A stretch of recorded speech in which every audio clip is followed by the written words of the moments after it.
Hey everyone, and welcome to our 5th episode. Alright, at this point in time, bullying has been done to death as an issue.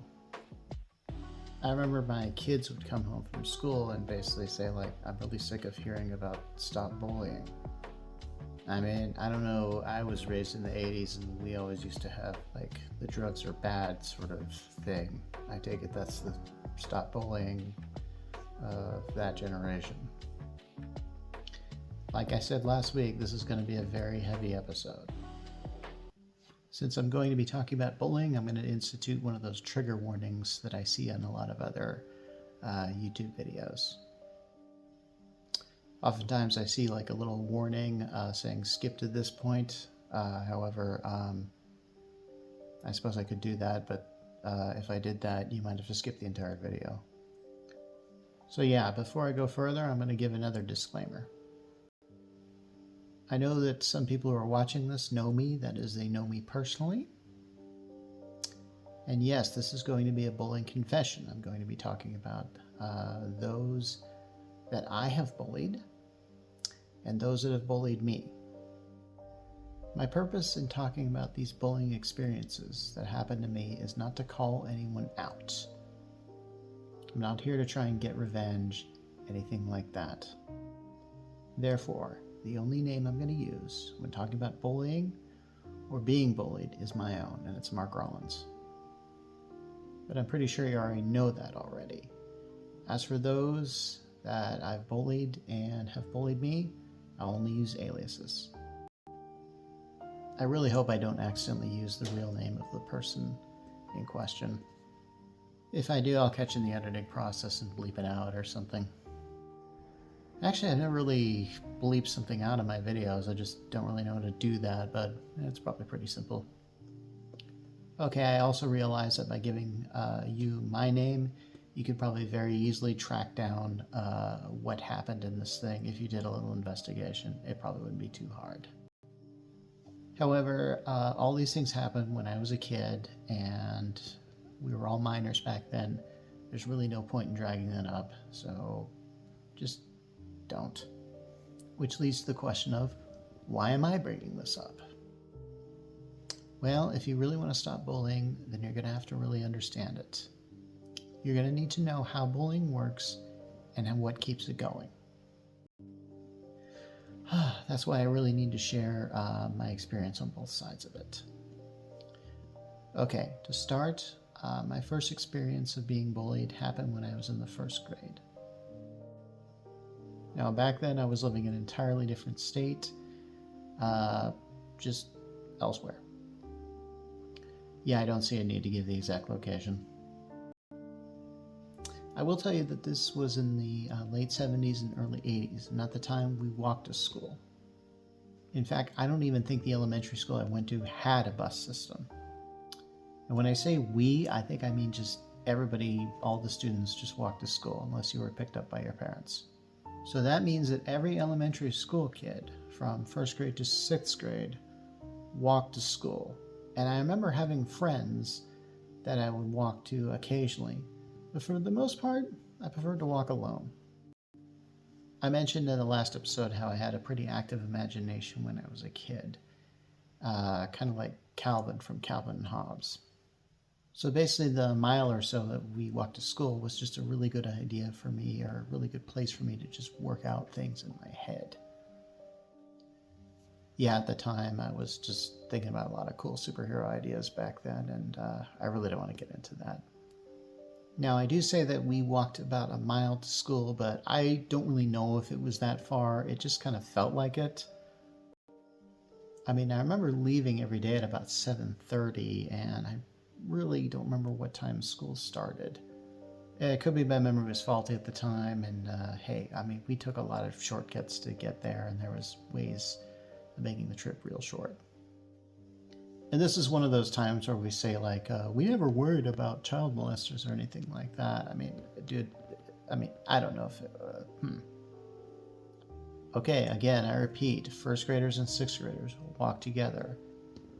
That's a lot of room for a lot of bullying to happen. And I remember when I was walking home from 1st grade one day, and this I actually believe was the first day of first grade. Again, my memory could be faulty on this. But I do remember there was this older kid and his friends, and they were just walking with me, and they were just taunting me, and they just wouldn't let up. I don't remember specifically what was said. Now, whatever it was enough to get me crying. Not only that, this person pretty much followed me home and just kept going and going and going. Now, this person never did anything physical to me, but yeah, it was enough that my crying was apparently so loud that my mother said that she could hear me from blocks away. Now, I could tell my mother was worried about me, but to me, it actually came off as if my mother was worried about the noise that I was making was disturbing people or something like that. I'm going to say it's the former with this one. I don't really want to talk about any issues I have with my mother. Because after all, I mean, it's not Mother's Day. How untimely would a show like this be if I was talking about my mom? Okay, looking back, it was pretty easy to see why this kid was bullying me. And by looking back, I've seen a lot of incidents where this has happened to me. As I mentioned in our unofficial episode 0, I discovered I was on the autism spectrum at 50, and therefore I went undiagnosed throughout my childhood. This means that I don't fit in social situations. I come in places not really knowing what to say. Stuff comes out of my mouth that doesn't seem to be in cohesion with what's going on. It's very easy to be labeled something like a weirdo or a freak or whatever word you wish to use, or an other. So essentially, this sort of thing, not knowing this, kind of set me up to be othered. And it's one thing, like, if you know this, like, let's say I was in a wheelchair, or if I was deaf, then people would know, okay, obviously this person has disabilities. But when you essentially just can blend in, and that's pretty much how I've lived my life for the past 5 decades, you can only take that so far, and eventually people are pretty smart and they just sort of realize, hey, there's something wrong here. But then they sort of draw a conclusion like, oh, if he's at the same level we are and we're normal and he's not fitting in, he must be abnormal. And I guess it's okay for us to try and put him down. This is how I believe bullying starts. They see someone who doesn't fit in, they assume that person is at fault.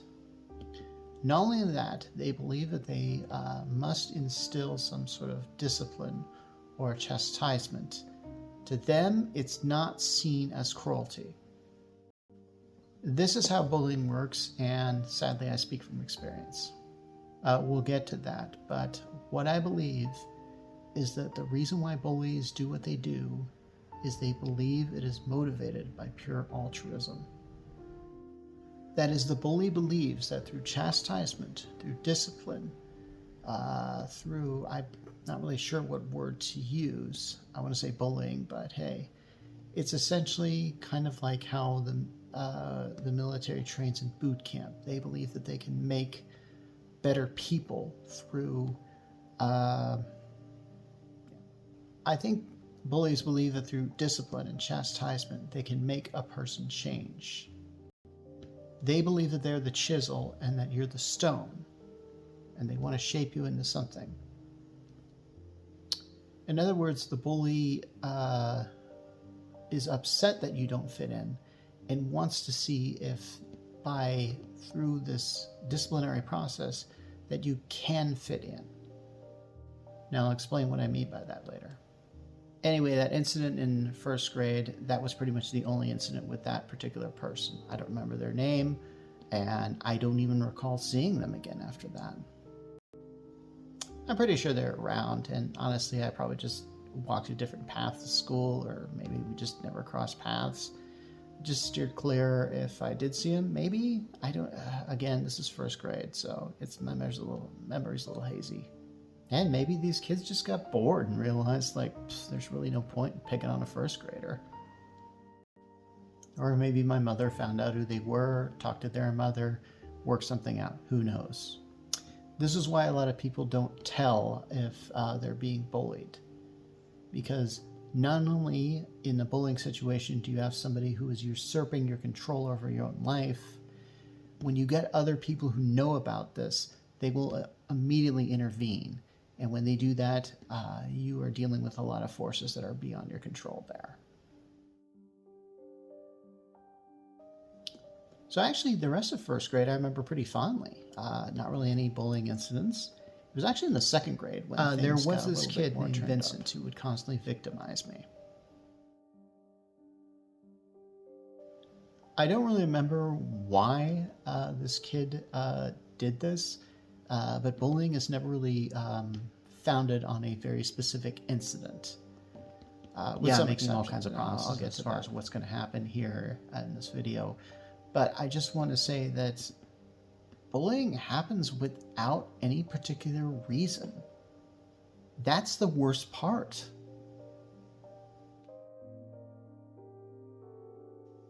Anyway, this kid was constantly on my case, following me home and just kind of teasing me. I remember he came up with the nickname of Mark Farts. Which I'll have to say that pretty much still kind of hurts now that I think about it. It's probably the reason why I don't really do scatological. Not even really a good rhyme, honestly. And hey, I mean, but who knows? Maybe I was a little bit gassy in the, well, I better not say anymore. It should be known that, honestly, there are a lot of things that I can look back and laugh at on several of these occasions. And there's some that are just still hard to talk about. Chances are the most painful things are the thing I guarantee if you ask a person what is the worst moment of your life, chances are they probably have already answered there. But here's the thing, it probably isn't the worst moment in their life. It's the answer they give publicly. The worst moment is the one that they don't want to talk about at all. Like, say, for example, this part. Now, I am going to talk about this, and this did happen, and I'm going to tell this because, really sad. Well, it's the truth. There was one particular time when I was walking home from school where Vincent pretty much, and this isn't what like in the movies where the bully pulls the kid's pants down. He kept doing this. And it isn't like in the movies where the victim has funny underwear or something like that. No, he pulled down the pants. So yeah, and I was pretty much half naked there. Like the other half. You know, normally when people say half naked, they mean, yep, whatever. And he did this like while we were walking home from school. There were actually some older girls, maybe 4th, 5th grade, I don't really know, who actually saw him do this and actually called him out on it and questioned him. They said, like, his response was, "Why are you doing this? I want to see his..."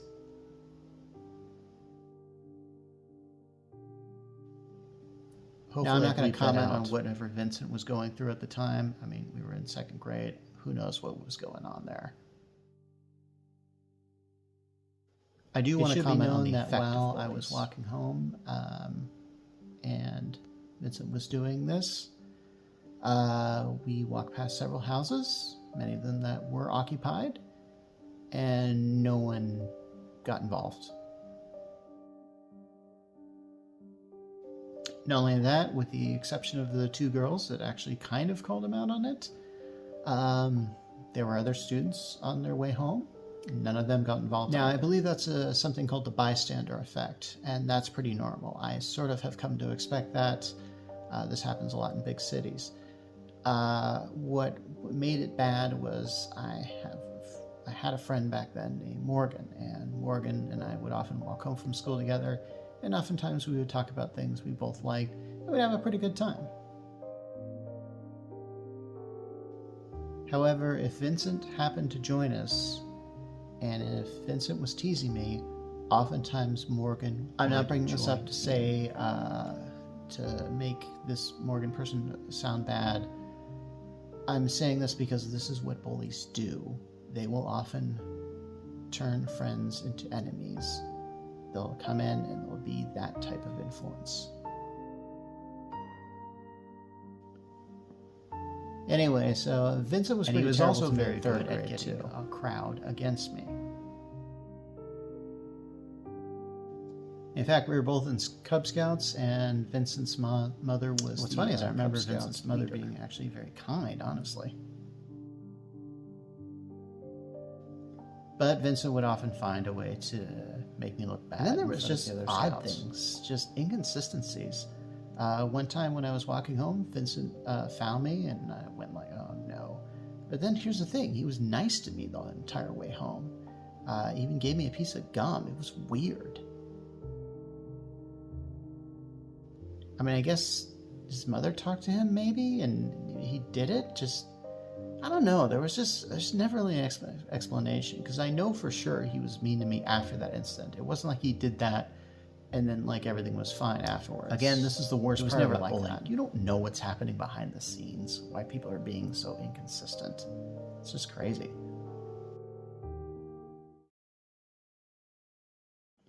So it was in 3rd grade that I actually became a bully. There was a specific incident with this one girl named Allison. Yes, I bullied a girl, and this isn't going to be the last time, I'm sad to report.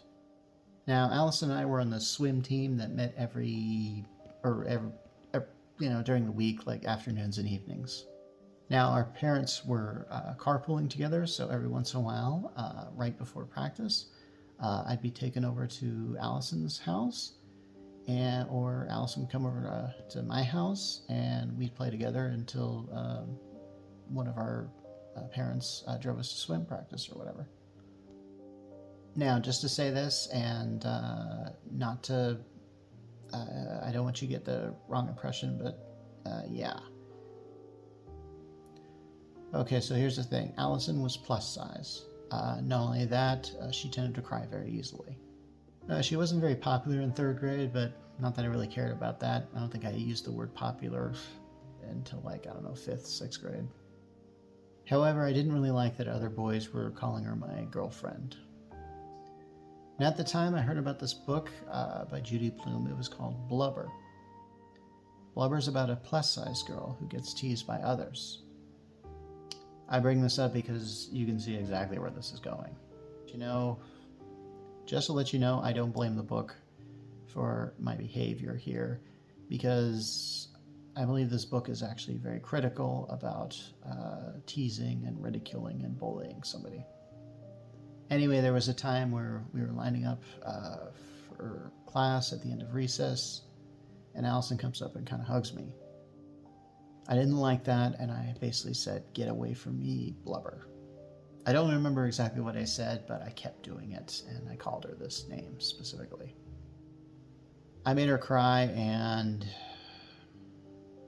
I didn't apologize when I did that. Now, I know memory is fuzzy when you get older, and this happened to me in 3rd grade, and that would be over 40 years ago.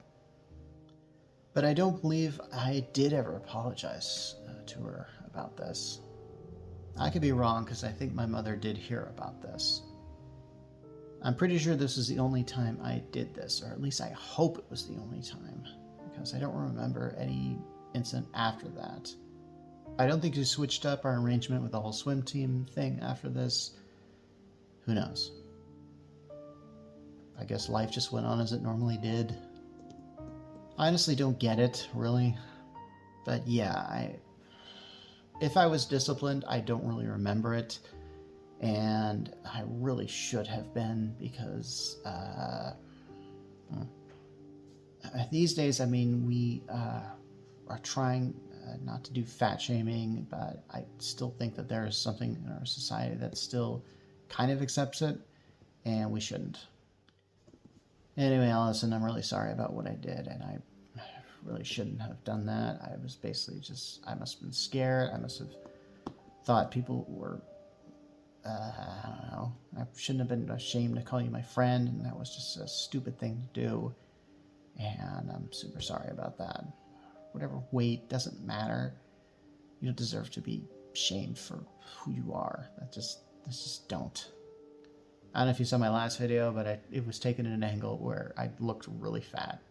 So, well, I actually remember kind of moving after that. And fourth and fifth grade kind of went off without a hitch. I don't really remember being significantly bullied then. It was when I got to the sixth grade that an incident took place on the bus I was riding, which was more than regrettable. Okay, at the time, I was in a situation where I was going to middle school, and so they accepted 6th, 7th, and 8th graders in this middle school. But the bus also did high school students. So 6th graders would often be riding on this bus with juniors and seniors from high school. To me, situations like that just open up the door for bullying, and we just wonder, like, why does this happen? To me, it would be like a kennel putting dogs and cats in, like, the same pen and wondering why they're fighting. Okay, so anybody who's taking a bus to school know how school buses work. The popular kids usually sit in the back, and people like me, well, we just kind of find a seat near the front or something like that. Well, one day there was an empty bus, and I decided, you know what, I'm just going to sit in the back. So I did, and I believe 2 people came up to me and just asked me to leave. Now, I remember one of them was holding like an umbrella or something like that, and literally took this umbrella and just kind of shoved it in my face. It was just very rude. So yeah, I told him I was here first. Because being on the autism spectrum, I try and live my life by a certain set of rules. And I figured the rules said I was here first, I should stay in my seat. Now, eventually this bus got to the senior high school, and there was a guy who got on who was just livid mad, absolutely very mad that I took his sister's seat. He was like, let me at him kind of thing. It was just weird. Now, in this case, there were people who were kind of held this guy back, not physically, but enough to just go like, okay, that's just enough. But yeah, I think you see what I'm saying. Yeah, and what I'm saying is that we really live in a society, don't we? Yes, I know what how I phrase that, and let me just explain more. Surely when you were a kid, you noticed the same people always ate at the same lunch tables and always sat in the same place on the bus. Now, there's nothing wrong with doing the same thing every day if it works. Hey. But there's also nothing wrong with changing it up a little bit. But if you're the person that tries to change things up a bit, and there's, for just any reason, you will get ridiculed terribly. I mean, they say autistic people can't read social cues, but it feels like everyone is doing these weird social cues that don't even make sense. I mean, why are we set up this way? Why can't we do it differently? Anyway, the next day I decided to just sit in that guy's seat on the bus, just probably out of spite, honestly. Anyway, this guy got really angry, and this time they let him get close to me. He didn't do anything too harmful. I think he just threatened to do something harmful. I caved in and I moved. And as I went to a more forward seat on the bus, I started crying. It's kind of funny that this guy actually apologized to me, which I think is weird. Don't get me wrong, he did the right thing. But that's usually not the pattern, is it? Anyway, I hardly call it bullying, but that's just the stupid little world we live in where just stuff like this happens, doesn't it? So halfway in 6th grade, it turns out we had to move again, and something happened that was really bad. This happened during recess. I just was, I don't know, bored or something, or maybe it was too cold out, but I basically just didn't want to play outside, even though everyone else was outside. So I just walked into my classroom and sat down. Now there was this kid named James, and he told me that I couldn't come in. In retrospect, I don't remember asking him why he was in. And there were other students in there too. I don't even know why they were there. I think I found out later that James was kind of the class president, but I didn't really know that at the time. I feel like I probably would have done that differently if I had known that, because I tend to be pretty respectful of authority figures. Anyway, James tells me to leave. I don't really know James very well, so I get really angry at him. I tell him I'm going to let him have it with this notebook, which is just this 3-ring binder on my desk. Of course, he gets more rigid with his opinion, because if you want to make someone say no and keep saying no, you just threaten them a little more. Needless to say, I hit him with the notebook. I don't really remember how hard. Honestly, I don't think I've ever been able to hit very hard or punch or anything like that, so that still doesn't mean that you should, okay? I mean, and that doesn't mean you learn, okay? I don't want the wrong takeaway from this. This time people did intervene, and one of them was a girl named Barbara. And she told me to calm down, but I kicked her in the ankles. Yes, I kicked a girl. I hurt her physically. Now I'm pleased to say that I didn't get away with this. Thank God. There was this guy named William, and I think he kind of liked Barbara. And at the next recess, yeah, I could feel that judgment was coming for me. Sure enough, there was this one time just a group of boys just surrounded me, and William was in my way, and before I knew it, I was smacked across the jaw. He may have even knocked me over, I don't really remember, but I remember I just walked away. I kind of didn't really know how to process it. A few minutes later, anger really just started building up, because I just felt violated, and I ran up to him, ready to let him have it. And then right before I stopped and just started crying. Now, it was after that time that some friends of William came up to me and said, you need to apologize to Barbara, and even allowing her to hit you kind of as a, I don't know, restitution, I guess was the proper word. Now, I did apologize. You know, there's people that apologize rather stupidly, but they're just doing it to get it over with, and they won't stand to listen to what the other person has to say in response to the apology. Yeah, that was how I did it. And honestly, if you're going to apologize to someone, you always have to have the courtesy to wait and hear what they have to say, even if it's like, anyway, I got what was coming to me on that one. That's for sure. I think it was kind of refreshing that I did. And then there came the lady, 7th grade, and there was one bully who just constantly terrorized me. And I couldn't help but wonder if Doug had heard about this incident, about what had happened to me in the 6th grade, and used this as basis for his hatred. Yeah, but basically my routine was come to gym class. I don't honestly remember how, but I mean, there was for sure at least insults. I remember being struck down a few times, nothing too bad, but it's enough to just, you know, I think what I'm trying to say is if this person really wanted to hurt me, they really could have hurt me more. I'm definitely not trying to defend this action, but I'm actually wondering if, in my mind, if this person, Doug, knew he was even bullying me. As someone who is on the autism spectrum, I'm not really good at knowing the difference between good-natured ribbing. Say, for example, like if you want to have a snowball fight or a water gun fight, I might take the hits against me kind of personal, like if I start losing.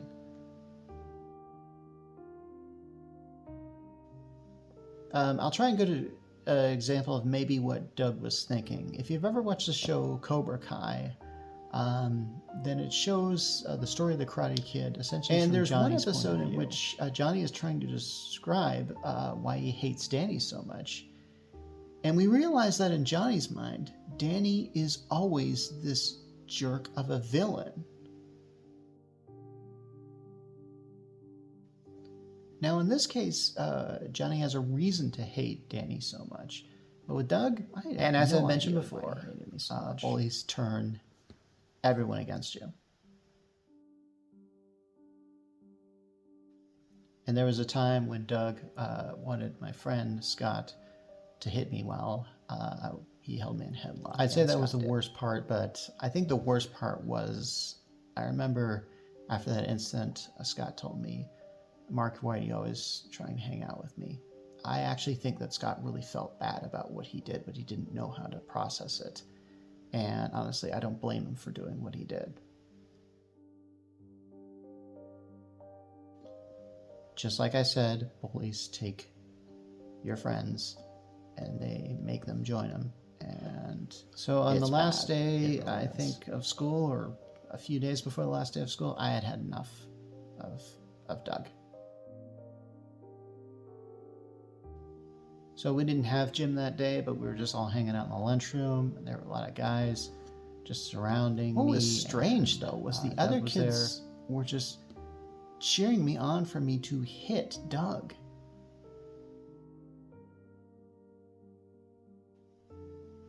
Like, they were doing this when Doug was there. Like, Doug could hear them say, "Hit him, Mark." I guess the kids just really wanted blood or something.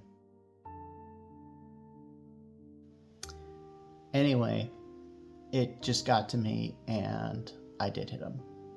I sucker punched him. And I immediately regretted it. There was just a few seconds that passed by that felt like a minute, and I could see in his eyes that he was just saying, now I have a reason. Now, I don't remember how many times he hit me, but I don't believe I had this divot in my nose before that particular incident. I remember just bleeding a lot. They gave me this like cold pack with a paper towel on it, and this thing was just full of red and just snot. I remember just being in the nurse's office for quite a while and just thinking that the world had come to an end. And it seems like everybody who talked to me wanted an explanation, and I really couldn't explain what happened without crying. Now, technically, I threw the first punch in that fight, but Doug had pretty much thrown punches every single day. And I think they kind of knew that. Because and you better believe that during summertime, I was scared to death of returning back to school again, thinking that Doug would be waiting for me. And I actually remember during that summer, I just was so worked up. And I told my dad what happened. I felt encouraged by what he had to say, because he had apparently had an incident happen to him like that when he was a kid. I remember him saying, like, he's probably not going to do something because I think he respects you because you fought him. He also said something like, that made any sense, that bullies usually have a really bad home life. And honestly, I don't know what kind of life Doug must have had at home. I just feel like it must have been pretty bad. But I could be wrong.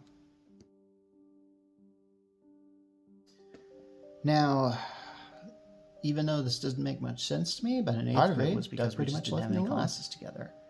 Can't tell if that was a coincidence. We did have the same lunchtime together, which I didn't like, but I think he just one time just yelled and said, "Hey, Mark, how's your nose?" That was the worst of it after that. There was another incident of bullying in the 8th grade, though, that I should probably talk about. There was a kid named Sean in my history class who would tease me before it began. He did this thing to me that he called a thumper, where essentially he was able to shake his finger really quick and then whack it on my head like a miniature whip. I know that's got a stupid name, but believe me, it hurt like a rock. I hated that for sure, and I remember coming home from school crying and asking my mom not to go to school the next day, and, well, she gave me that day off. I think we also talked to a school counselor, because I remember talking about this to one of them, and basically it was decided that I was basically given permission to come to class late if I wanted to. You see, apparently in history class, I was also taught by the choir teacher, who would walk from the choir room to history class, so he never arrived at class on time. So the door was locked, and this kid would bully me there, so I always would have to wait. And I had a friend of mine then who basically just said, "Were you hiding?" I remember him asking me that question. You know, what am I going to do? Yeah, I was. I mean, again, I don't know why Sean hated me so much. Okay, this next part I really don't want to talk about, because honestly I realized I left out a huge section of bullying that happened to me. And I'll do my best to describe it. There was a kid named Danny who basically thought that I had told on him. Danny had cut class, and he just assumed that I told the vice principal that this happened and that he got in trouble. And according to Danny, he asked 5 people who told on him, and they all said my name. And apparently I got a reputation there, and they started calling me Mark the Narc. Yeah, that's a pretty terrible nickname, and since it rhymes, of course it has to be right. There was another kid, a friend of Danny's, who did a speech in his class and talked about who the narkers are in this middle school and mentioned my name first. This kid, Danny, he basically said, I know where you live. I don't really know what he was implying he was going to do. I don't think he knew what he was going to do. This one I actually think I didn't write down. You may notice I'm kind of looking over here. This is because I have a script I'm reading. This one I forgot to put in the script, this particular incident with Danny. I think this one really hurt the most. I was used to being picked on by popular kids or something like that, more athletic kids. And I'm not very coordinated, so usually that's just kind of like I get that teasing, and that happened all the time. But with Danny, I really liked this guy. He was just a really nice guy, and a lot of people liked him too. So if he didn't like me, then I just felt like my reputation at school was just getting worse and worse and worse. Maybe that's what led to this part of my life that I'm really going to have a hard time describing, but I'll try and do the best I can. Now, I was teased in another way. I told you I was used to being teased by the popular kids. They would often gang on me. This would happen. Now, one day these kids, they told me there was this girl who liked me, and this girl I happened to like, actually. So either they guessed it right, or I don't know, they just, stop clock is right twice a day. So as it happens, they were kind of encouraging me to chase her, and we were in 8th grade, you do stuff like that, and I chased her pretty much into the girls' room, and I even followed her in. Yeah, that was dumb. You know that song where it says everybody plays the fool? That must have been my turn. Now, I didn't really get in trouble for this, but shoot. In fact, I actually felt the opposite of this. I felt like people knew that I had done this, and they were starting to talk about it, and I was starting to feel kind of popular. Of course, I wasn't. Nobody was laughing with me. They were laughing at me, and yeah, this is pretty bad, honestly. So basically, these popular kids were treating me like a stooge, and they would often suggest, hey, you should do this, it's cool, and I would do it. Now, yeah, just to let you know, I wasn't doing drugs or anything like that. There was a time where they thought, hey, you should snort pencil lead, and yeah, I did that, okay? I'm going to admit that. I don't like admitting that, but that did happen. So this is a different type of bullying. It's absent of physical abuse, but it may be, in fact, just worse. Like I said before, out of most of the incidents, this is the part of my life that I would actually like to talk about the least as far as bullying is concerned. The thing is, like, when I got to high school, I didn't really have a lot of bullying incidents happen to me in my freshman or sophomore year. I actually remember kind of feeling pretty good about that. There was one incident my junior year that bothered me, but honestly, I didn't really feel it was as bad as some of these other instances I've talked about. There was a kid named Nathan who picked on me because, again, I don't get an answer to that. And here's the kicker. The thing about Nathan was he actually would say, I have to pick on you. Seriously, he said this. And I don't remember asking him why. I think it's just strange that it was his, duty, destiny to do this. Does anyone else think that's just weird? Like, just to say to someone, I have to pick on you. Just like as if it's in the cards. It's what? I don't get it. Anyway, so it's not like we ever got in a really tussle, but there was one instant in gym class where we were both chasing after basketball. I believe he actually pushed me out of the way to get it, very much an illegal move. And I remember countering that by kind of grabbing the back of his shirt when he was trying to go after it. That just set him off like amazingly. He just goes like, "You want to take this outside?" Kind of that sort of attitude. And I probably, of course, backpedaled, but I just really got the feeling like just the sense of like, why do you hate me so much? What is it that makes you want to fight me so much, even though I've never done anything to you? It's just crazy. And honestly, I might have forgotten about this whole incident with Nathan, except there's something that happened one time when we were in gym class playing volleyball. He spiked this ball so hard and it hit this one gal in the face. And here's the thing. He did it again a few minutes later. Spiked the ball and hit this gal in the face. The same gal. Now, I was watching some movie that had some bullying in it, and for some reason, this memory came back of Nathan hitting this gal in the face. Now, maybe this gal wasn't... because girls get bullied too, we know that. Yeah, but... why would he do that? Just... and he had to have done it on purpose. I just don't believe that it's coincidental that he just did that. That was, deliberate. I guess what bothers me is that there was nobody there at the time that just said, don't do that. Don't hit girls like that. Don't just... And nobody punished him for it. You know what? Thinking about it now, all I can think about is if I could go back in time, I would want to beat this kid's butt for doing that. And did I have that anger back then? I don't know. I should have. But what could I give him? Rage and stuff like that. I